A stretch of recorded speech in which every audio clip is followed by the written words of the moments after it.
الحمد للہ رب العالمین والصلاة والسلام علی سید الانبیاء والمرسلین نبینا محمد وعلی آلہ وصحبہ اجمعین، اما بعد۔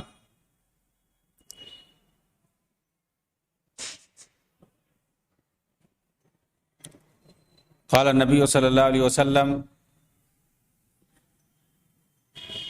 یکون الملک نبوۃ ورحمۃ ثم تکون خلافۃ ورحمۃ ثم یکون ملک ورحمۃ ثم ملک وجبریۃ ثم ملک عزوز۔ رب اشرح لی صدری ویسر لی امری واحلل عقدۃ من لسانی یفقہوا قولی۔ محترم ناظرین کرام، احباب گرامی، دیگر سامعین، ملوکیت پر ہماری گفتگو چل رہی ہے اور یہ بات آئی کہ خلافت یہ صرف حضرت حسن رضی اللہ تعالیٰ عنہ کے دور ہی تک منحصر نہیں ہے، بلکہ بنو امیہ کا دور بھی اس میں شامل ہے۔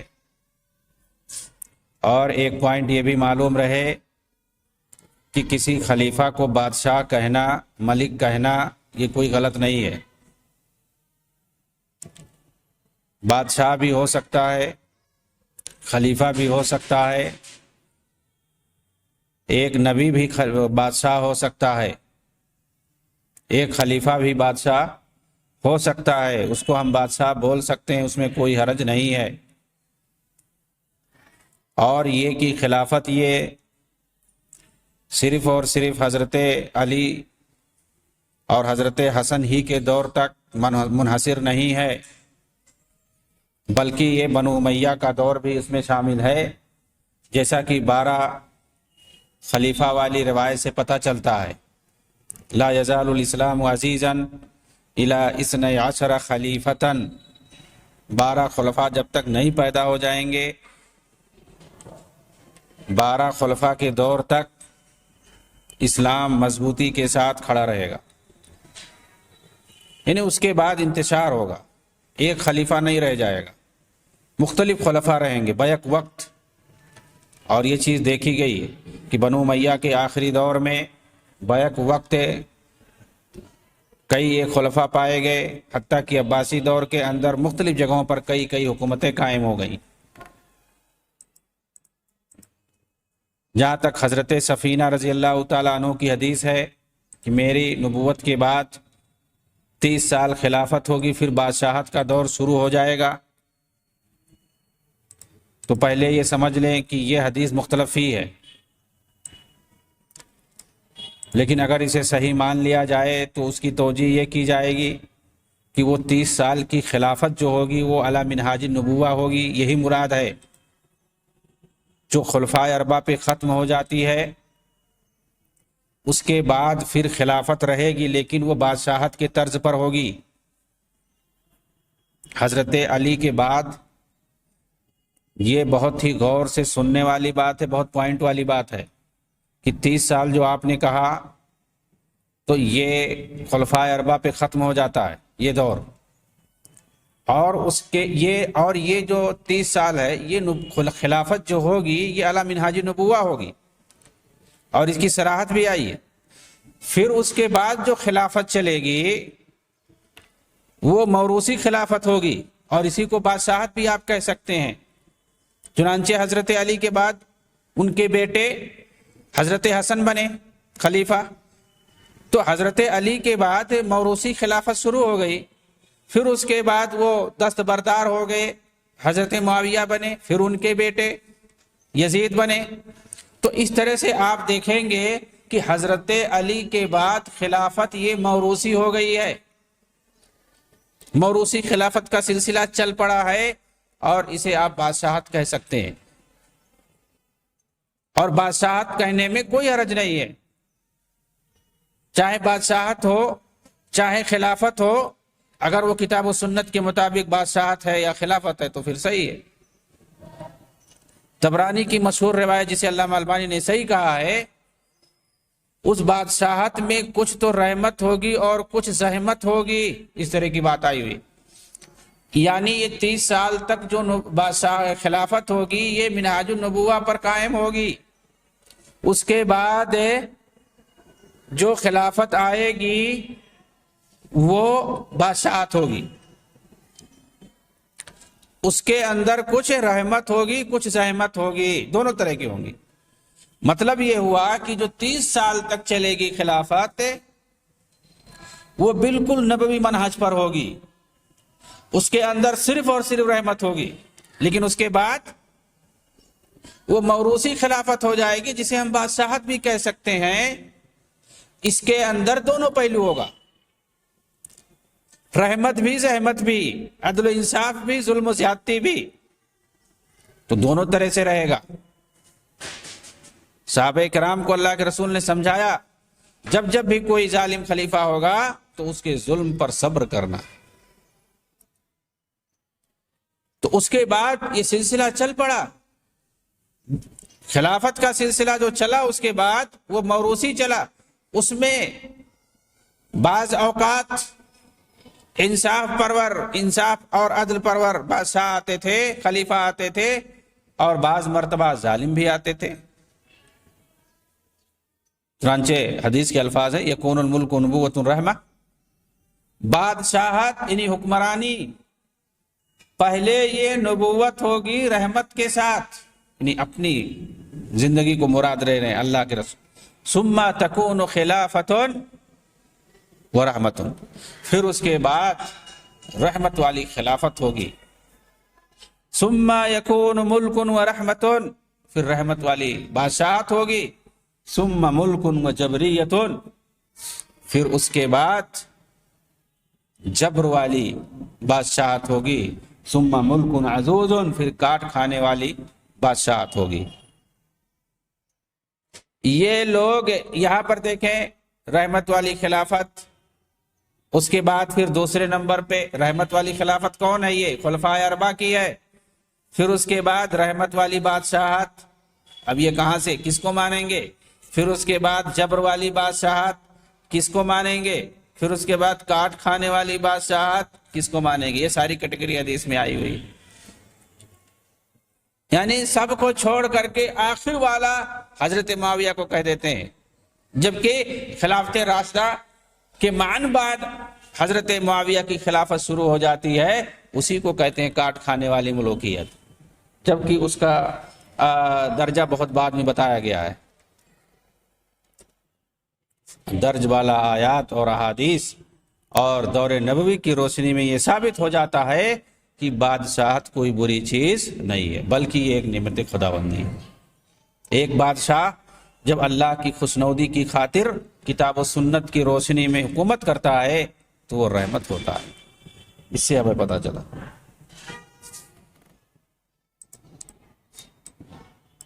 اب یہ لوگ اعتراض کرتے ہیں، انہیں اور موجودہ دور میں کسی کی حکومت پر اعتراض نہیں ہے، طرز حکمرانی بہت سی ہیں،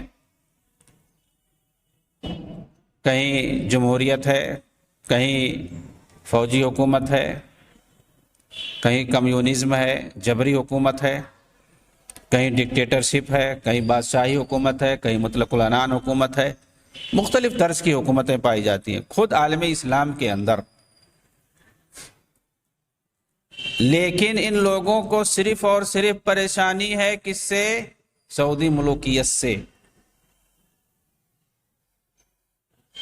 تاریخ المملکہ پر جس کی بھی نظر ہوگی وہ اچھی طرح سے جانتا ہوگا کہ بانی مملکہ محمد بن سعود اور شیخ الاسلام محمد بن عبد الوہاب دونوں نے اس بات کا عہد کیا تھا کہ جزیرہ عرب میں کتاب و سنت کے مطابق حکومت کی جائے گی، شرک و بدعت کو جڑ سے ختم کیا جائے گا، حدود و قصاص کا نفاذ ہوگا.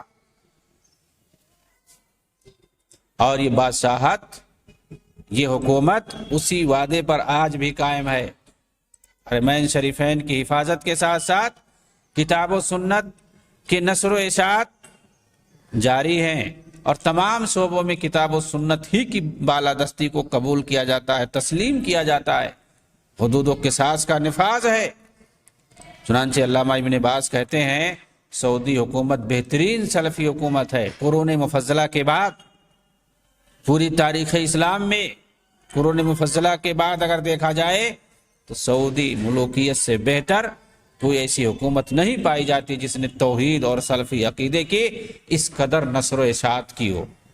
سعودی عرب حرمین شریفین کا ملک، توحید کی پناہ گاہ، سلفی دعوت کا مرکز ہے. سعودی عرب سے دشمنی کرنا یہ گویا دین سے دشمنی کرنا ہے. یہ مجموع فتاوی مقالات کے اندر شیخ ابن باز نے یہ بات لکھی ہوئی ہے. آپ دیکھیں گے دور حاضر میں اس وقت جیسا کہ میں نے بتایا مختلف طرح کی حکومتیں پائی جاتی ہیں، لیکن سعودی حکومت جس طرح سے ہے جہاں شریعت کا بول بالا ہے، ہر شعبے میں اسلامی قوانین کے فیصلے، اسلامی قوانین کے مطابق فیصلے ہوتے ہیں، جہاں قصاص اور شرعی حدود و نفاذ، شرعی حدود اور قصاص کا جہاں نفاذ ہوتا ہے، ایسی حکومت جہاں عمراء اور دیگر باشندوں کے ساتھ یکساں اور مساوی قانون لاگو ہوتے. میں نہیں کہتا کہ سعودی حکومت دودھ کی دھلی ہے، بے عیب ہے. میں یہ بھی نہیں کہتا کہ سعودی حکومت معصوم ہے، اسے غلطیاں نہیں ہو سکتی.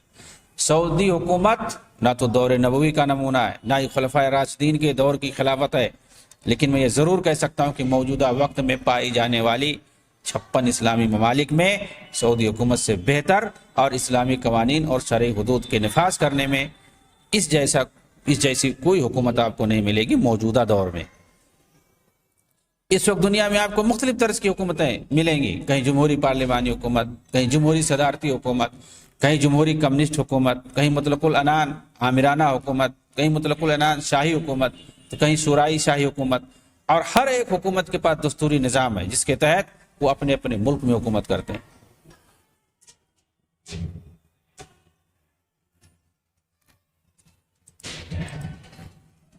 آپ دیکھیں گے،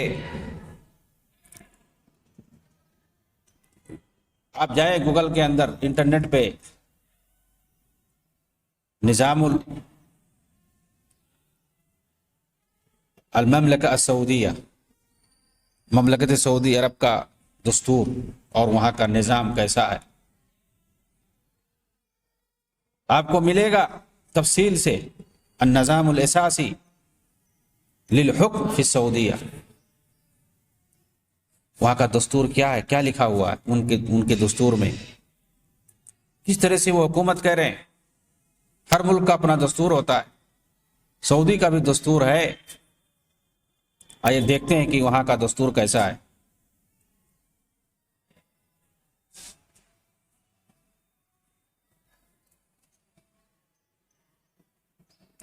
اس کے دستور میں اس کو کئی کیٹیگری میں بانٹا گیا ہے، ABCDE تک.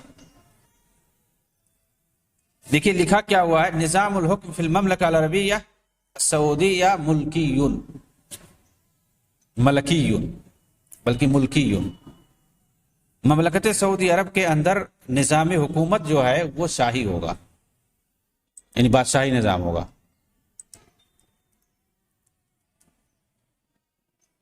اور اسی طرح سے آگے مطلب کیسے ولی عہد متعین کیا جائے گا، وہ ساری چیزیں، اور کیسے بیعت لی جائے گی.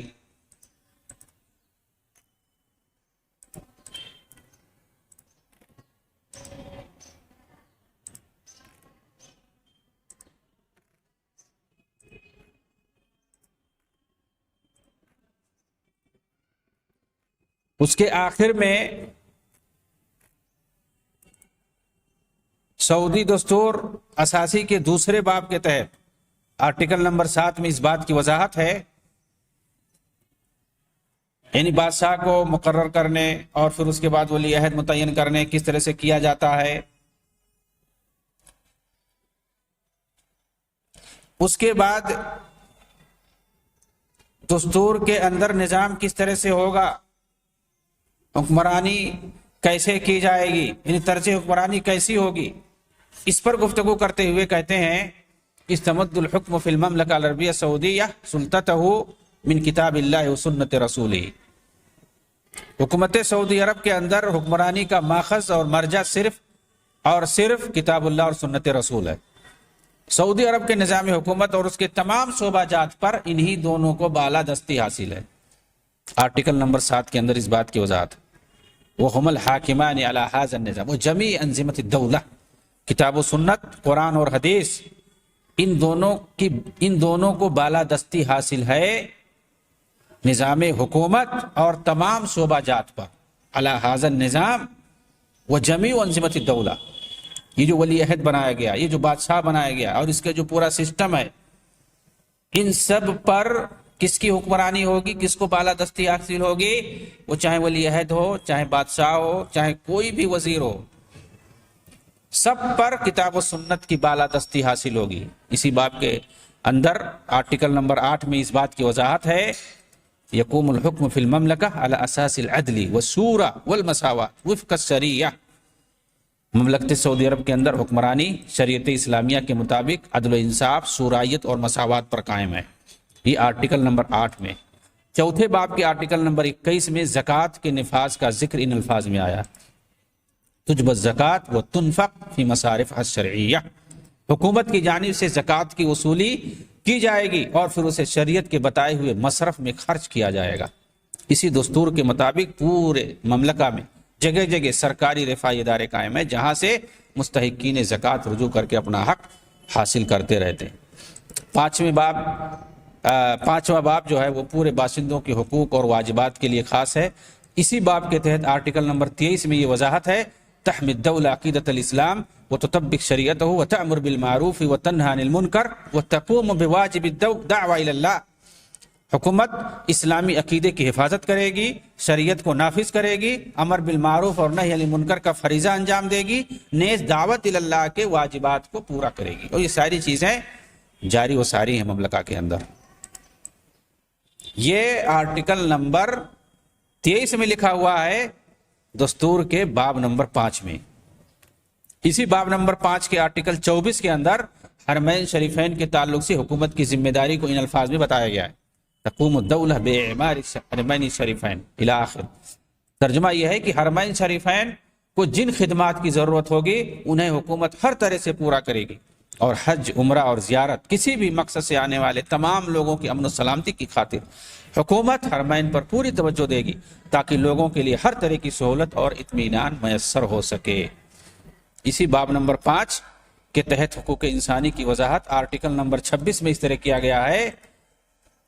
مفہوم یہ ہے کہ اسلامی شریعت کے مطابق حکومت سعودی عرب حقوق انسانی کی ہر طرح حفاظت کرے گی۔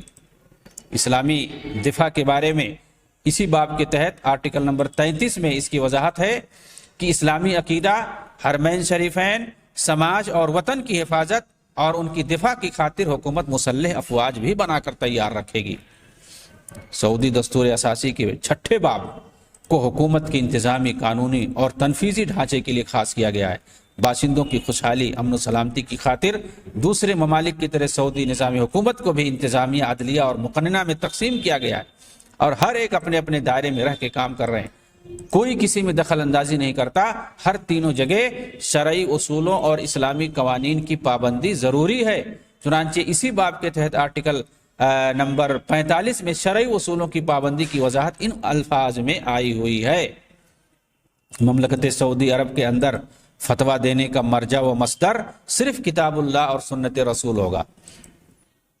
آپ معلوم کریں، کبھی ایسا بنو امیہ کے بعد کبھی اس طرح سے قانون نہیں چلا ہے، کسی بھی خلیفہ کے دور میں، عباسی دور سے لے کر کے جب سے یہ تقلید کا دورہ ہوا ہے، مملکت سعودی عرب کے اندر فتویٰ دینے کا مرجع کتاب اللہ اور سنت رسول ہوگا۔ اس مقصد کے لیے کبار علماء کی کمیٹی علمی بحوث، افتاء اور ان کے اختصاص کے ادارے کی ترتیب و تنظیم کی وضاحت حکومت کی طرف سے ہوگی، کسی کا ذاتی اختیار نہیں ہوگا، حکومت تیار کرے گی علماء کی کمیٹی، اور پھر وہ لوگ کتاب و سنت کے مطابق فتویٰ دیں گے۔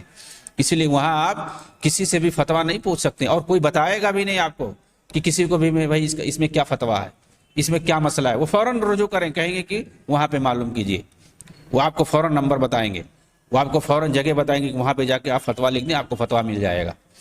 تو وہاں پہ کتاب و سنت کے مطابق فتوے ملتے ہیں، وہاں مہر نہیں لگایا جاتا ہے کہہ دو حاذا جائزن، اس کے بعد مہر لگا دو دیوبند کی، حاذا لا یجوز، اس کے بعد بریلی کے جو ہے مہر لگا دو۔ وہاں یہ سب نہیں چلتا ہے، وہاں فتویٰ جواب دیتے ہیں کہ اس کا یہ جواب ہے، اس کی دلیل یہ ہے قرآن سے، اس کی دلیل یہ ہے حدیث سے، اس کی دلیل یہ ہے صحابہ کی زندگی سے، وہاں دلیل کی روشنی میں بات کرتے ہیں۔ پھر اس کے بعد لکھتے ہیں کہ یہ میں کہہ رہا ہوں، پھر اپنا لوگ نام لکھتے ہیں، جو لوگ اس پہ فتوے میں شامل ہوتے ہیں وہ سب اپنا نام لکھتے ہیں اور پھر دستخط کرتے ہیں، دلائل کی روشنی میں جواب دیتے ہیں، پھر اس کے بعد اپنا نام لکھ کے دستخط کرتے ہیں کہ ہم لوگوں نے اس کو جواب دیا ہے ہم نے، اور ہم اس کے مسئول ہیں۔ اسی باب کے تحت یعنی 6 باب میں 46 نمبر آرٹیکل کے اندر عدلیہ کی بالادستی، وہاں جو عدلیہ ہے، وہاں کی عدالتیں جو ہیں، محکمے جو ہیں، بالادستی ان الفاظ میں وضاحت آئی ہے کہ عدلیہ ایک مستقل اتھارٹی ہے، عدلیہ ایک مستقل اتھارٹی ہے، اور بلا شرعی اتھارٹی کے اس کے فیصلوں پر کسی کو اختیار نہیں ہوگا۔ شرعی اتھارٹی، القضاء سلطۃ مستقلہ ولا سلطان علی القضاء فی قضاء بغیر سلطان الشریعۃ الاسلامیہ، تو وہاں کے جو محاکم ہیں، وہاں کا جو عدلیہ ہے، وہ شرعی اسلامی شریعت پر قائم ہے، شرعی اتھارٹی حاصل ہے، اور لکھا ہوا ہے کہ شرعی اتھارٹی پر کسی کے فیصلے کو کوئی اختیار نہیں ہے۔ یعنی اگر اسلامی شریعہ کے خلاف کوئی فیصلہ دے رہا ہے تو اس کا کوئی اعتبار نہیں ہوگا۔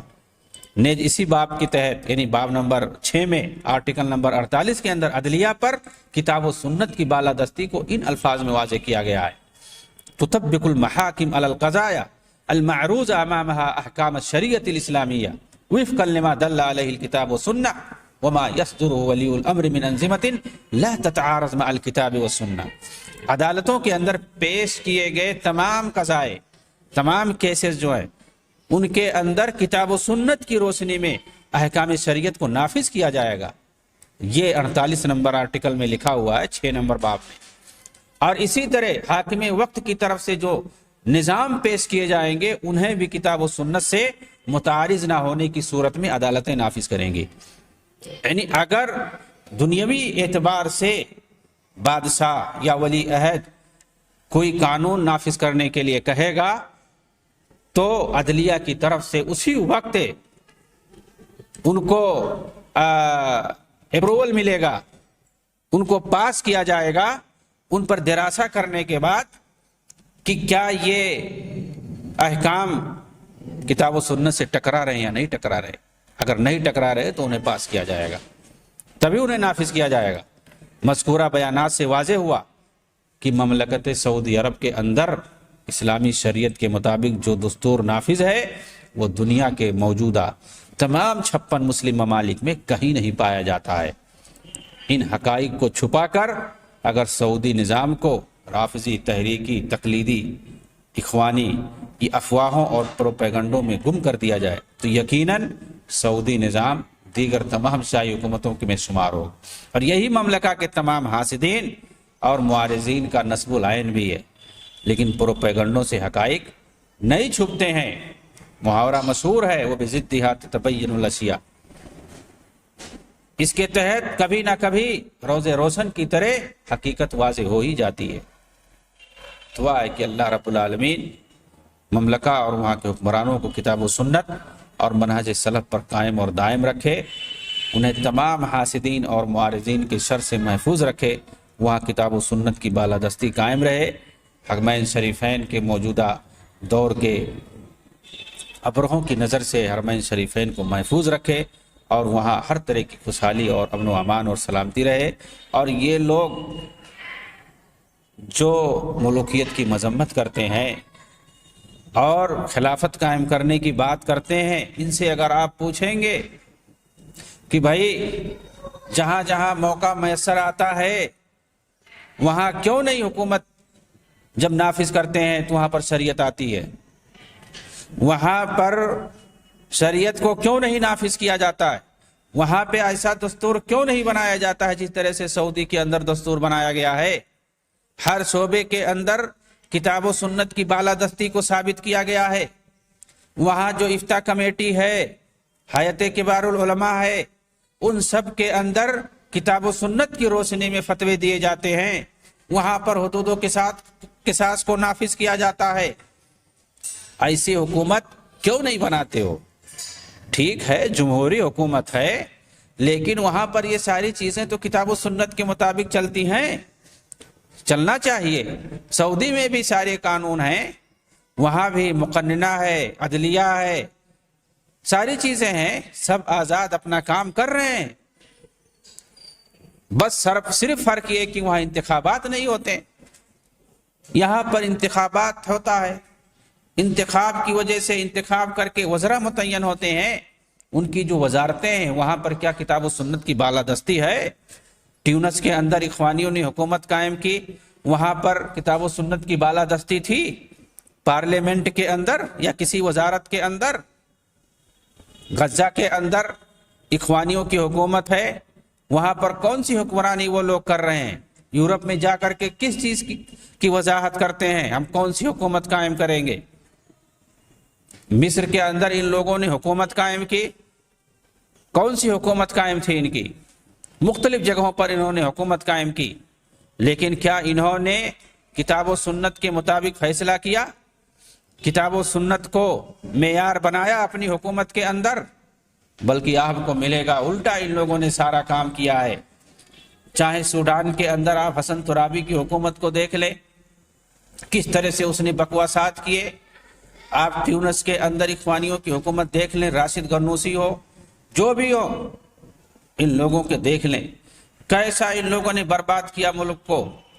پارلیمانی نظام لا کر کے ہر طرح کی آزادی دی، ہر انسان آزاد ہے اپنی اپنی جگہ پر، جو جیسا چاہے ویسا کرے۔ جمہوری نظام ہے، یہاں ہر چیز کی آزادی ہوتی ہے۔ یوسف قرضاوی نے سر عام ایئر ٹی وی کے اندر کھل کر کے کہا کہ ہمارے نزدیک آزادی جو ہے الحریہ مقدمہ علی تطبیق شریعہ، شریعت کی نفاذ سے مقدم ہے ہمارے ہاں آزادی، اصل انسان کی آزادی ہے۔ انسان آزاد ہے، اپنی آزادی سے وہ جو چاہے کرے، نفاذ شریعت۔ اور کہا کہ لا اريد الدولہ الدینیہ، ہمیں دینی حکومت نہیں چاہیے۔ ارے کون سی حکومت چاہیے؟ دینی حکومت کہہ رہے ہمیں نہیں چاہیے، کون سی حکومت چاہیے؟ سنیں گے تو آپ کیا کہیں گے کہ یہ لوگ نظام مصطفیٰ قائم کرنے والے کیا کہہ رہے ہیں؟ نريد الدولہ المدنیہ الدیمقراطیہ، کہہ رہے ہیں کہ ہمیں سول جمہوری حکومت چاہیے۔ یہ سول جمہوری حکومت کون سی ہوتی ہے؟ اسلام میں اس کی کون سی گنجائش ہے بھائی؟ ایک طرف حکومت سے پہلے کیا بولتے ہیں، ہمیں خلافت چاہیے، شورائی خلافت چاہیے، اور جب اس کے بعد چن کر کے آتے ہیں انتخاب کے اندر تو کیا بولتے ہیں؟ اريد الدولہ المدنیہ الدیمقراطیہ، ہمیں جمہوری سول گورنمنٹ چاہیے۔ سول گورنمنٹ کیا ہوتی ہے؟ سول گورنمنٹ کیا ہوتی ہے بھائی؟ شہری گورنمنٹ کیا ہوتی ہے؟ جمہوری حکومت یہ لوگ مراد لینا چاہتے ہیں کہ انگریزوں نے جو پارلیمانی نظام بنا کے رکھا ہے، جو صدارتی نظام بنا کے رکھا ہوا ہے، جو دیا ہوا ہے، پارلیمنٹ کو مقننہ یہ مانتے ہیں، قانون ساز مانتے ہیں، شارع مانتے ہیں، پارلیمنٹ کو انہوں نے شارع کی حیثیت دے رکھی ہے۔ ان لوگوں نے صاف صاف کہا ہے الشعب مصدر السلطہ، قوم جو ہے، عوام جو ہے، یہی قانون بنانے کا اختیار رکھتی ہے۔ قانون بنانے کا اختیار انسان کو، قوم کو دے دیا، عوام کو دے دیا، جو ووٹ دینے والے ہیں ان کو اختیار دے دیا۔ ان لوگوں کے نزدیک یعنی اختیار، قانون بنانے کا اختیار۔ دوسری طرف کہیں گے کہ اگر کوئی فیصلہ کرتا ہے وَمَن لَّمْ يَحْكُم بِمَا أَنزَلَ اللَّهُ فَأُولَٰئِكَ هُمُ الْكَافِرُونَ، یہ آیتیں دہراتے ہیں سوشل میڈیا کے اندر، یہ آیتیں دہرا کر کے جتنے مسلم حکمران ان کو کافر بول رہے ہیں، کیونکہ یہ لوگ کتاب و سنت کے مطابق فیصلہ نہیں کر رہے ہیں۔ اور یہ لوگ دوسری طرف ڈائریکٹ جب حکومت پاتے ہیں تو ان کے رہنما کیا کہتے ہیں کہ عوام جو چنتی ہے ہمیں، وہی قانون بنانے کا اختیار رکھتی ہے۔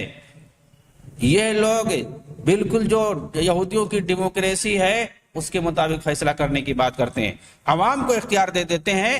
کیا یہ پبلک عوام غیر اللہ نہیں ہے؟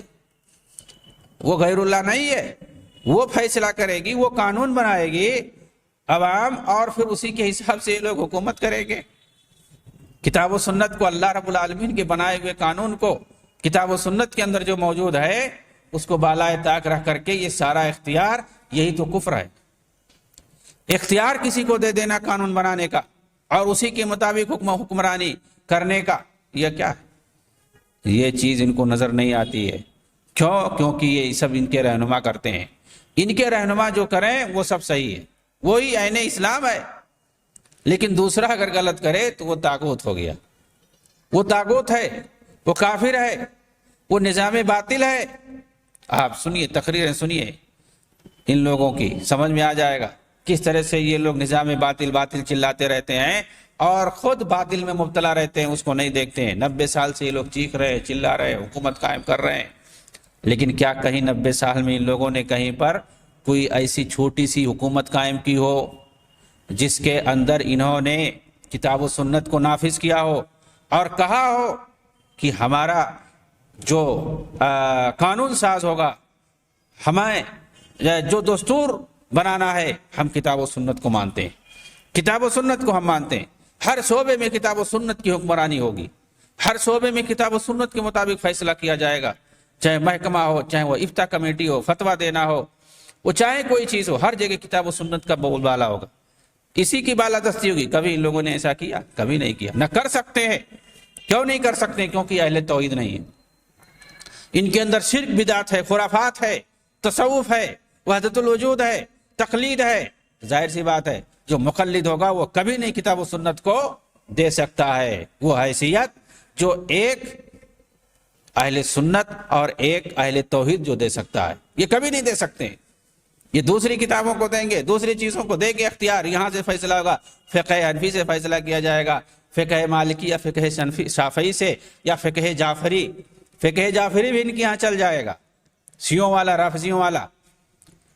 لیکن کبھی نہیں یہ لوگ قرآن اور حدیث کو وہ حیثیت دے سکتے ہیں جو بنو امیہ کے دور میں تھا، جو خلافت راشدہ کے دور میں تھا، جو نبی صلی اللہ علیہ وسلم کے دور میں تھا، جو آج سعودی حکومت کے دور میں ہے۔ کتاب و سنت کو جو بالادستی دی گئی ہے ہر جگہ، حکومتی پیمانے پر، افتاء کے پیمانے پر، دعوت و تبلیغ میں ہوا، ہر جگہ کتاب و سنت کو، قرآن اور حدیث کو بالادستی دی گئی ہے۔ یہ بالادستی آپ کو نہیں ملے گی، نہ موجودہ دور میں آپ کو ملے گی، کہیں پر کسی ملک میں آپ کو نہیں ملے گی یہ بالادستی، اور نہ ہی ماضی میں بہت دور تک آپ کو ملے گی۔ آپ چلے جائیں، دور تک چلے جائیں ماضی میں، آپ کو کہیں نہیں نظر آئے گی یہ چیز، کیونکہ سب یہ صوفی تقلیدیوں اور رافضیوں اور شیعوں کی حکومت رہی ہے ہر جگہ، انہی لوگوں کی اہل بدعت کی حکومت رہی ہے۔